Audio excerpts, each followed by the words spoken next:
En esta nueva clase vamos a iniciar con el estudio de la rotación uniforme, donde la característica principal es que los cuerpos rígidos giran con aceleración angular constante. Recuerden que si al final de la clase les resulta útil, comenten, den like y suscríbanse porque habrán desarrollos nuevos en ingeniería todos los días. Vamos con los ejercicios.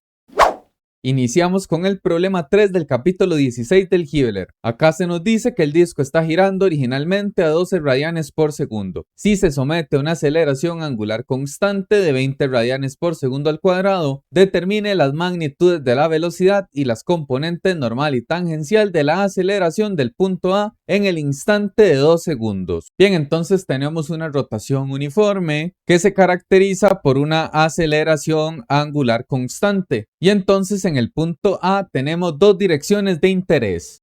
Por una parte, una orientación tangencial en la cual se desarrolla la velocidad y una componente de aceleración. Y por el otro, desde la periferia hacia el centro de curvatura, la dirección normal, donde existe una componente de aceleración. Y entonces, como datos de cinemática, tenemos esos 20 radianes por segundo al cuadrado y el tiempo de 2 segundos. Para poder establecer estas variables, vamos a iniciar calculando la velocidad angular. Y ya que estamos en rotación uniforme, podemos emplear la ecuación que nos dice que la rapidez angular final es la inicial más la aceleración por el tiempo. De modo que simplemente evaluamos. Ello nos da como resultado 52 radianes por segundo. Ya con esa cantidad podemos establecer la velocidad.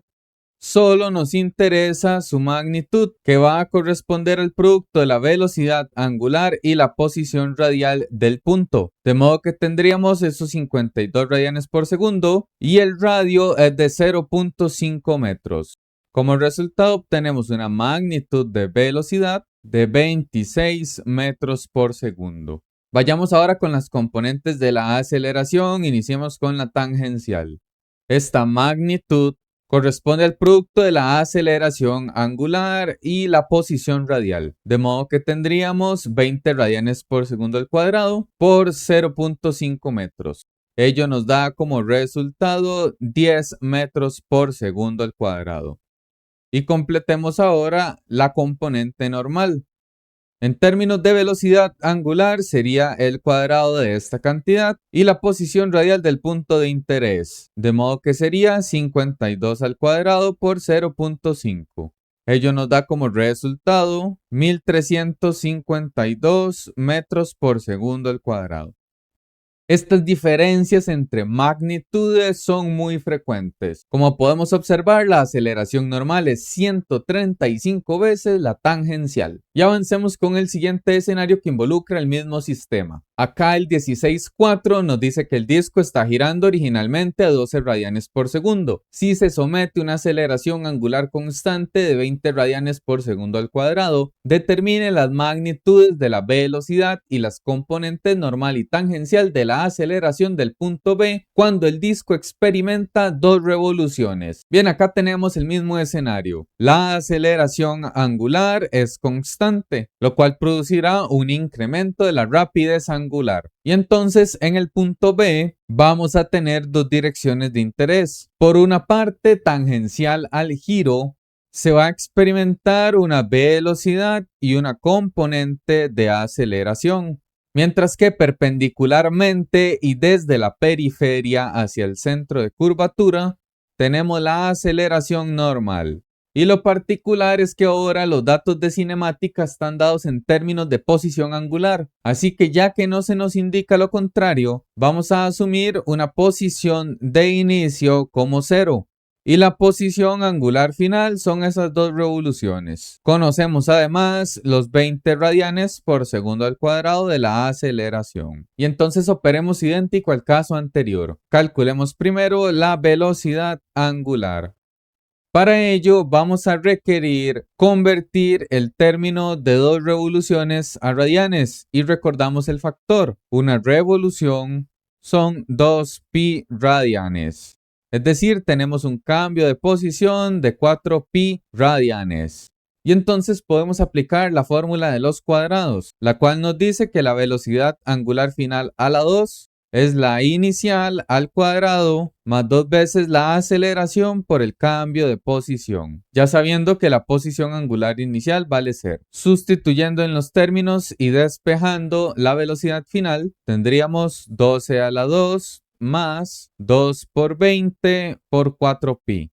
Y para eliminar el cuadrado, la raíz, ello nos da como resultado 25,43 radian por segundo.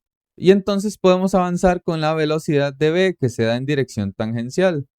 Para dicha magnitud requerimos el producto de la velocidad angular y la posición radial, lo cual sería los 25,43 por 0,4 de radio.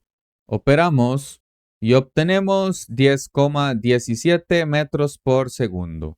Y ya podemos calcular las componentes de la aceleración. Iniciamos con la tangencial. Esta magnitud para v es el producto de la aceleración angular de todo el disco y la posición radial, es decir, 20 por 0,4, lo cual nos da una aceleración tangente a la circunferencia de 8 metros por segundo al cuadrado. Finalmente, para la componente normal, tenemos el producto de la velocidad angular al cuadrado y la posición radial, es decir, 25,43 a la 2 por 0,4. Como resultado obtenemos 258,67 metros por segundo al cuadrado. Ya en este caso la aceleración normal es 32 veces la tangencial. Es un patrón que se va replicando en distintos ejercicios. Continuemos ahora con el tercer caso de esta clase. El problema 18 del capítulo 15 del Beer-Johnston nos dice que la rueda dentada y la cadena que se muestran en la figura están inicialmente en reposo. Si la rueda tiene una aceleración angular uniforme de 90 radianes por segundo al cuadrado en sentido antihorario, determine A, la aceleración del punto A de la cadena y B, la magnitud de la aceleración del punto B de la rueda después de 3 segundos. Bien, iniciamos con la aceleración de A. Como podemos ver, esta posición corresponde a un eslabón, de modo que si la aceleración angular es en dirección antihorario, la aceleración en A será hacia la izquierda. Y cabe destacar que estos eslabones, fuera de los que están engranados, van a estar en un movimiento lineal, no en un movimiento rotacional. Por lo tanto, solo se experimenta una componente de aceleración. Y dicha cantidad es coincidente con la componente tangencial, pues la aceleración angular es constante, asimismo el radio de la posición. Por lo tanto, para la magnitud de la aceleración de A, podemos emplear el producto de alfa y dicha posición radial. Eso sí, esta distancia está dada en pulgadas y para el sistema inglés lo necesitamos en pies. Así que recordamos que 12 pulgadas son un pie. Ello nos da como resultado un tercio de pie, o bien 0.333 pies. Y operamos. Tendríamos los 90 radianes por segundo al cuadrado y ese tercio de pie. Como resultado obtenemos que la aceleración de A es de 30 pies por segundo al cuadrado. Y parametrizado como vector sería hacia la izquierda, o bien en dirección menos I.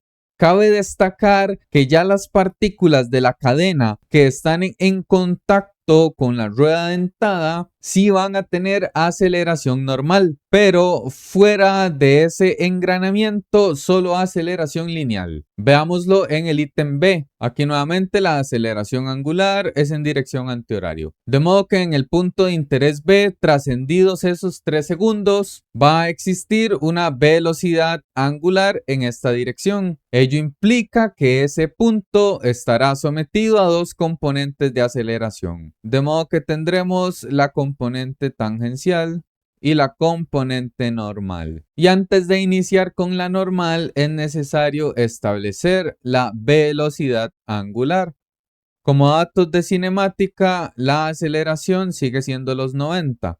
La velocidad de partida es 0 debido al reposo. El tiempo es de 3 segundos. y necesitamos la final. Así que directamente aplicamos una de las relaciones más básicas donde nos dicen que la velocidad final es la inicial más la aceleración por el tiempo. Evaluamos. La inicial es 0, de modo que nos queda solo el producto de 90 radianes por segundo al cuadrado por 3. Y ello arroja 270 radianes por segundo. Con eso ya podemos establecer la aceleración normal. Esa cantidad sería la velocidad angular de todo el disco y la posición radial de la partícula, con lo cual sería 270 al cuadrado y el radio sigue siendo estas 4 pulgadas, de modo que utilizamos un tercio de pie. Operamos y ello nos da como resultado 24.300 pies por segundo al cuadrado. Veamos ahora la tangencial. Esta, por su parte, corresponde al producto de la aceleración angular y la posición radial, de modo que sería 90 por un tercio, lo cual nos da una aceleración tangencial de 30 pies por segundo al cuadrado. Y en este caso no se nos solicitaban componentes, sino más bien la magnitud de la aceleración total, de forma que para calcular esa cantidad empleamos el cuadrado de la normal más el cuadrado de la tangencial, todo en raíz. Y así tendríamos 24.300 a la 2 más 30 a la 2. El aporte de la tangencial es mínimo, así que casi toda la aceleración es en componente normal, que incluso solo suma 2 decimales, los cuales se podrían perfectamente despreciar como en las respuestas del libro. Y terminemos ahora con el último caso de esta clase. El problema 1519 del Byram-Johnston nos dice que la rueda dentada y la cadena que se muestran en la figura funcionan a una velocidad de 600 revoluciones por minuto en sentido antihorario. Cuando se apaga la alimentación, se observó que la rueda y la cadena se detuvieron hasta el reposo en 4 segundos. Suponiendo movimiento uniformemente acelerado, determine la magnitud de la velocidad y aceleración del punto B de la rueda, A inmediatamente antes de que se apagara la alimentación y B 2.5 segundos después. Bien, por ahora solo nos interesa saber que la rueda dentada viajaba a rapidez constante de 600 RPM. En este caso, la aceleración angular, por lo tanto, será de 0. Y entonces la rueda gira ángulos iguales en tiempos iguales. Y tendremos para B 2 direcciones de interés. Por una parte, la tangencial, donde se va a estar experimentando la velocidad. Y formalmente deberíamos tener una aceleración. Mientras que a nivel normal, se experimenta solo una componente de aceleración. Y entonces iniciamos con el cálculo de la velocidad. Para ello voy a tomar la rapidez angular constante y la voy a convertir a unidades SI. Tendríamos 600 revoluciones por minuto, con lo cual sabemos que 60 segundos corresponden a un minuto. Y al mismo tiempo, una revolución, 2 pi radianes. Operamos y obtenemos 20 pi radian por segundo. Entonces la magnitud de la velocidad surge directamente como el producto de la velocidad angular y la posición radial, con lo cual tendríamos 20 pi multiplicado por el radio, que de nuevo son 4 pulgadas, de modo que vamos a emplear un tercio de pie. Operamos y obtenemos 20,94 pies por segundo. Veamos ahora lo que sucede con la aceleración tangencial. Esta cantidad debería de ser el producto entre la aceleración angular y la posición radial. El detalle es que la aceleración angular vale 0. Por lo tanto, acá esta componente no existe en el análisis. Toda la aceleración de ese punto es en aceleración normal debido a que se viaja a rapidez angular constante. Así que establecemos que esta componente es 0. Y entonces, ya para la aceleración normal, tendríamos la velocidad angular al cuadrado y la posición radial, es decir, 20 pi al cuadrado por un tercio. Operamos y obtenemos 1315,9 pies por segundo al cuadrado. O bien 1316, no hay problema con ello. Ahora bien, para la aceleración total, que es lo que andamos buscando, Ya que la componente tangencial vale 0, toda la aceleración es normal, así que esa es la misma magnitud de la aceleración total. Veamos ahora qué sucede cuando se apaga la alimentación. En este escenario ya sabemos que el sistema gira en dirección antihorario, con una velocidad de partida de 600 RPM. Pero en el momento que se apaga la alimentación, empieza un descenso de la velocidad, debido a que se experimenta una aceleración angular en dirección contraria. Entonces, antes de iniciar con el análisis de B, calculemos cuál es la magnitud de esa aceleración angular.